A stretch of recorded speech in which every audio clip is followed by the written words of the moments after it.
Connaissant bien le technicien de la fédération de chasse, il m'avait touché 2 mots, de savoir si j'aurais pu être intéressé par la démarche. J'ai fourni donc mes plans de package, voir sur l'ensemble de mon exploitation où ça me gênait, où ça me gênait pas, enfin une réflexion sur 2-3 jours à 3 quoi.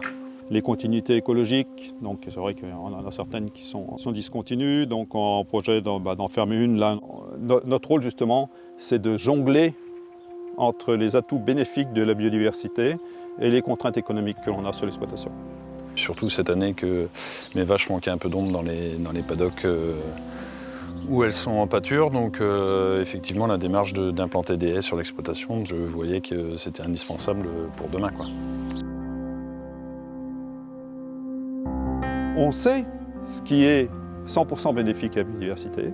Et après ça, c'est à chacun de se dire ça c'est réalisable, ça ne l'est pas. Il y a certaines exploitations où on pourra le faire, parce que ça correspond plus facilement à l'orientation économique de l'exploitation. Retarder les périodes de broyage et d'entretien des bandes enherbées, que ce soit le long des cours d'eau et des choses comme ça. Une bande enherbée plus large spécifiquement pour voir si ça apportait un plus au niveau des couvées de faisans. Il y aura des haies implantées, on taille au grand pour faire nos cultures et puis on laisse des zones qui sont un peu plus embêtantes pour les cultures. L'approche de la biodiversité, il faut savoir la gérer et tout en oubliant que notre rôle numéro 1 c'est de produire.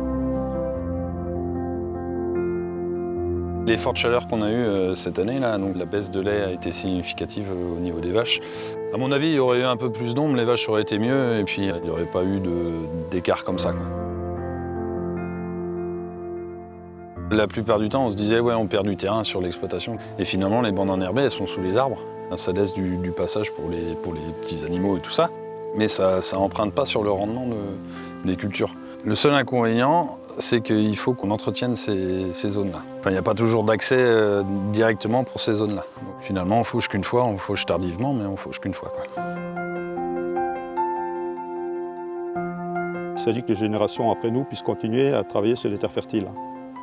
Donc je sais qu'on peut faire mieux, mais notre rôle numéro 1, c'est quand même de vivre et de produire. Après, il n'y a pas de système parfait. Le meilleur système, c'est celui qu'on maîtrise à peu près, quoi. Il faut avoir un exemple, quoi. Donc moi, si demain je peux être un exemple pour ça, pourquoi pas, quoi.